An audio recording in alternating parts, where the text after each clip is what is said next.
చైనాలో కానీ అమెరికాలో కానీ ఒక వ్యక్తి పాలకుడుగా 2 సార్లు ఎన్నిక కావచ్చు. ఆ తర్వాత మూడోసారి ఎన్నిక లేదు, వాళ్ళకి అయిపోయినట్టే. చైనాలో ఆ విధానాన్ని జిన్పింగ్ తీసేశాడు.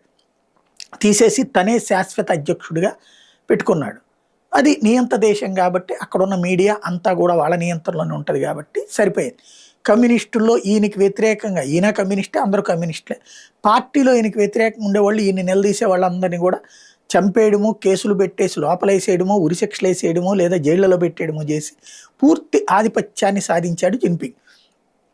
పాప అమెరికా అధ్యక్షుడు ట్రంప్కి అది సాధ్యం కావట్లేదు.